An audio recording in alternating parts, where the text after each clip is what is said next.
आज की क्लास में हम प्रश्नावली 4.1 का सवाल नंबर दूसरे का तीसरा सवाल हल करेंगे। ठीक है, तो यहाँ पर तीसरा सवाल आपका दिया है, रोहन की माँ उससे 26 वर्ष बड़ी है, उनकी आयु वर्षों में का गुणनफल अब से 3 वर्ष पश्चात 360 हो जाएगी। हमें रोहन की वर्तमान आयु ज्ञात करनी है, ये आपका सवाल दिया है। ठीक है, तो यहाँ पर लिखेंगे सबसे पहले हम हल, यहाँ पर लिखेंगे सबसे पहले हल और यहाँ पर हम मान लेंगे। ठीक है, हमें क्या करना है, रोहन की वर्तमान आयु ज्ञात करनी है। तो यहाँ पर सबसे पहले हम मान लेंगे, तो यहाँ पर लिखेंगे माना माना माना रोहन की वर्तमान आयु बराबर, ठीक है, माना रोहन की वर्तमान आयु बराबर x। ठीक है, माना रोहन की वर्तमान आयु बराबर x और उनकी माँ क्या है, उनकी माँ उनसे 26 वर्ष बड़ी है। ठीक है, तो उनकी आयु वर्षों में का गुणनफल 360 हो जाएगी। हमें रोहन की वर्तमान आयु ज्ञात करनी। ठीक है, तो यहाँ पर हमने क्या किया, हमने मान लिया। ठीक है, माना रोहन की वर्तमान आयु x और रोहन की माँ, यहाँ पर लिखेंगे हम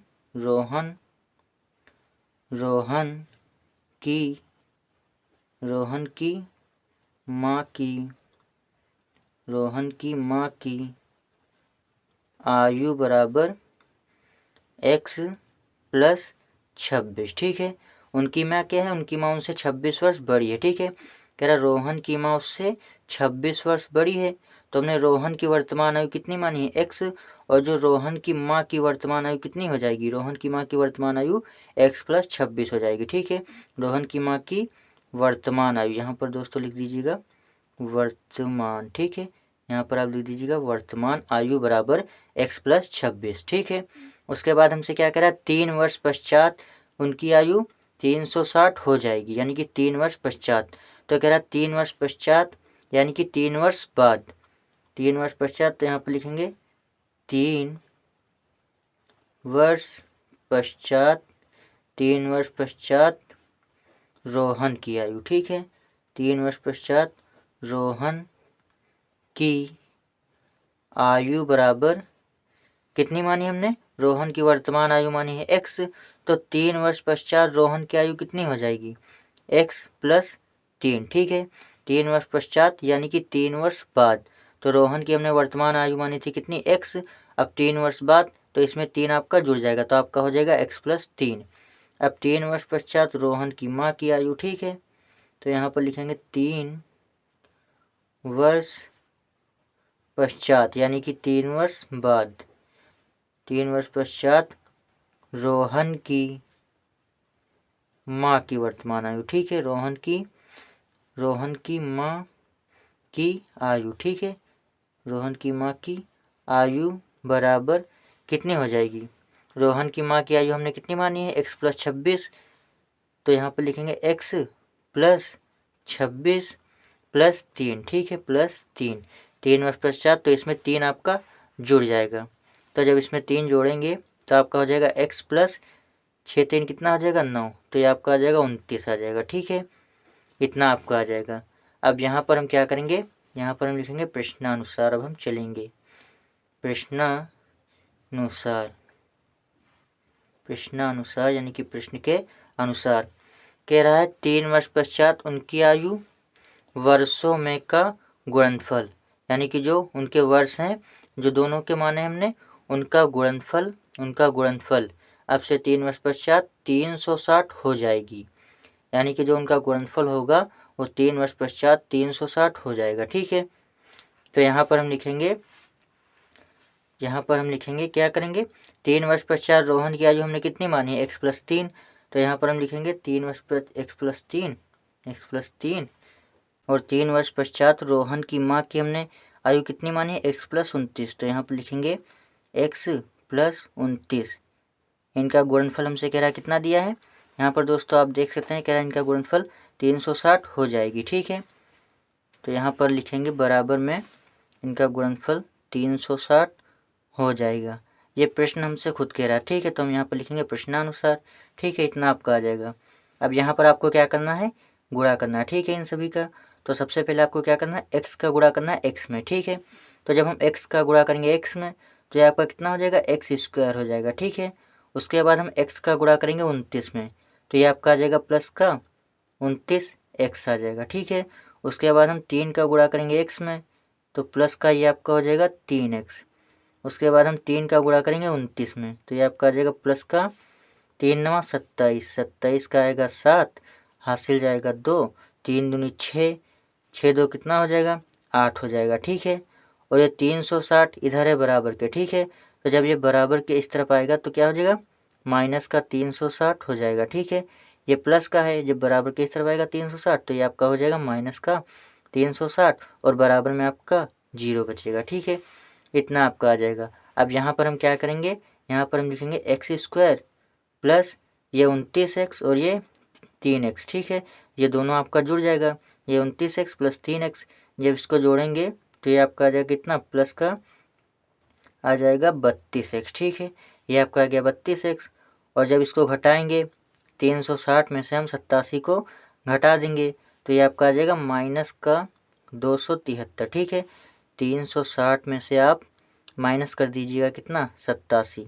तो ये आपका कितना आ जाएगा, ये आपका आ जाएगा 273 आ जाएगा, सॉरी 273। ठीक है, ये आपका 273 आ जाएगा। ठीक है, आप घटा कर देख लीजिएगा। ठीक है, तो जोड़ना घटाना तो आपको आता ही होगा। ठीक है, तो ये आपका आ जाएगा माइनस का 273 बराबर में आपका आ जाएगा 0। ठीक है, इतना आपका आ जाएगा।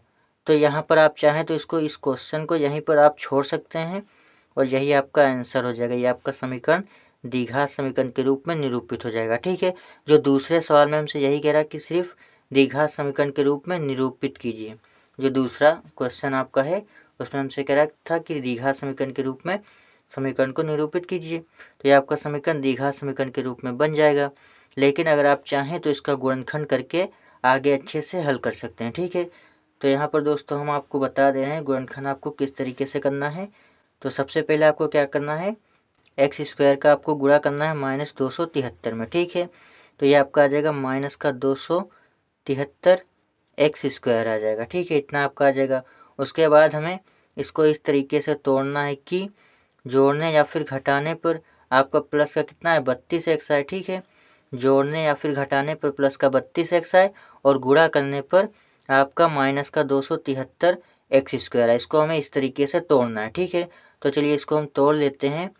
तो अगर आप इसको तोड़ेंगे, अगर इसे हम तोड़ लें कि 29x माइनस का 7x। ठीक है, 29x माइनस का 7x, इस फॉर्म में ये आपका टूट जाएगा, क्योंकि जब हम 29x का गुणा करेंगे माइनस 7x में, ठीक है, तो ये आपका माइनस का 273 आ जाएगा। ठीक है, और जब हम 39 है, सॉरी दोस्तों, ये 39 है। ठीक है, ये 39x है, तो जब 39x में से हम 7 को घटा देंगे तो आपका कितना आ जाएगा, 32x आ जाएगा। ठीक है, तो ये इस फॉर्म में आपका टूट जाएगा, 39x माइनस का 7x, इस फॉर्म में ये आपका टूट जाएगा। तो यहाँ पर हम लिखेंगे एक्स स्क्वायर प्लस का 29x, एक्स स्क्वायर प्लस का 39x, सॉरी दोस्तों 39x। ठीक है, 39x, ये माइनस का 7x और ये माइनस का 273 बराबर 0। अब यहाँ पर दोस्तों सभी को पता है कि यहाँ पर हम कॉमन ले सकते हैं। ठीक है, तो यहाँ पर x आपका कॉमन हो जाएगा। ठीक है, तो x आपका कॉमन हो जाएगा तो ब्रैकेट में आपका बचेगा x प्लस 39 बचेगा। ठीक है, x प्लस 39। अब यहाँ पर माइनस का 7 आपका कॉमन हो जाएगा। ठीक है, यहाँ पर दोस्तों माइनस का 7 आपका कॉमन हो जाएगा, माइनस का 7, तो ब्रैकेट में आपका कितना बचेगा, ब्रैकेट में आपका बचेगा x प्लस का आपका बचेगा, इधर हो जाएगा 39। ठीक है, बराबर 0, क्योंकि हमने क्या किया था, माइनस 7 को हमने कॉमन ले लिया। ठीक है, तो ये माइनस माइनस आपका हो जाएगा प्लस। ठीक है, तो जब इसका गुणा करेंगे माइनस 7 का x में तो ये आपका आ जाएगा माइनस का 7x आ जाएगा। ठीक है, और ये माइनस प्लस माइनस हो जाएगा। ठीक है, 7 का गुणा करेंगे 39 में तो माइनस का 273 आ जाएगा, बराबर में आपका 0 आ जाएगा। ठीक है, इतना आपका आ जाएगा। उसके बाद यहाँ से आपको क्या करना है दोस्तों, यहाँ पर ये x प्लस 29 है, ये x प्लस 29 है, 2 बार है तो इसको हम 1 बार लिखेंगे। ठीक है, तो ये आपका हो जाएगा x प्लस 29 और ये आपका हो जाएगा x माइनस 7, एक ब्रैकेट में x प्लस 29। ठीक है, बराबर में आपका 0 बचेगा। अब यहाँ से आपको क्या करना है, ब्रैकेट को खोल लेना है, तो x plus 29 x plus, sorry दोस्तों यहाँ पर थोड़ी मिस्टेक हो गई, ये 39 है, ठीक है। बार बार 29 हमारे दिमाग में बैठा है तो 29 हम लिखे जा रहे हैं, ठीक है। ये 39 है, सॉरी दोस्तों, ये भूल गए थे हम, गलती होगी उसके लिए सॉरी। ये 39 है, ठीक है, ये है 39, ठीक है, ये 39 आपका है, सॉरी दोस्तों गलती हो गई। ये है x प्लस 39 है, ठीक है, x प्लस 39, ब्रैकेट को हमने खोल लिया, x प्लस 39 बराबर 0, तो x बराबर आपका आ जाएगा कितना, माइनस का 39 आ जाएगा, ठीक है। x प्लस तो बराबर ये प्लस का है, ठीक है, 39 बराबर के उस तरफ जाएगा तो क्या हो जाएगा, माइनस का 39 हो जाएगा, ठीक है। तो x बराबर आपका कितना आ गया, माइनस का 39 आ गया, ठीक है। और ये इधर है क्या है, x माइनस का 7 बराबर 0, तो हम ब्रैकेट को खोल लेंगे तो क्या है, x माइनस का 7, अब ये माइनस का 7 है, बराबर के उस तरफ जाएगा तो क्या हो जाएगा, प्लस का 7 हो जाएगा, ठीक है। तो हम जो माइनस वाली संख्या कभी भी हम नहीं लेते हैं, ठीक है, प्लस वाली संख्या लेकर हम चलते हैं, ठीक है। तो x बराबर कितना आ गया, 7 आ गया। तो दोस्तों हमने रोहन की वर्तमान आयु कितनी मानी थी, जहाँ पर दोस्तों आप देख सकते हैं, अब हमने रोहन की वर्तमान आयु मानी थी x, ठीक है। तो यहाँ पर x का मान निकल कर कितना आ गया, x का मान यहाँ पर निकल कर आ गया कितना, 7 आ गया, ठीक है। तो यहाँ पर लिख देंगे अतः रोहन की